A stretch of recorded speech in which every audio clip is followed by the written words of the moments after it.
jugoslavenske udbe ubijali naše Hrvate i neko ih je štitio ovdje u Hrvatskoj. Tko? Lex Perković. To je taj vaš doprinos pravdi, istini, čemu? A ako ćemo zaštiti svjedoka, ispričat ću vam slučaj gospodina, da ga ne bih ja prokazao, ali reći ću Krmpotića jer ste ga vi prokazali. Niste ga zaštitili, čovjeka koji je svjedok u slučaju Lex Perković, koji je tražio zaštitu od naše hrvatske policije i pravosuđa, da ga zaštite, jer mu je već bilo provaljeno u garažu dole i na zadnji ulaz.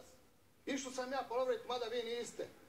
Jer taj isti Krmpotić je bio utemeljitelj hrvatske policije u Šimunskoj 90. godina.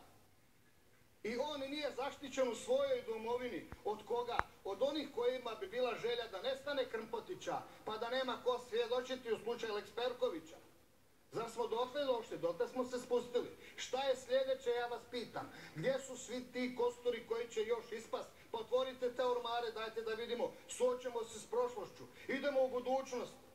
Svi pričamo o nekoj budućnosti. Evo, oti van, vidite šta radi i šta se državi. Pričamo to finoću, skule. Istina, pravda. Hvala. Mi, vaki naki. Hvala.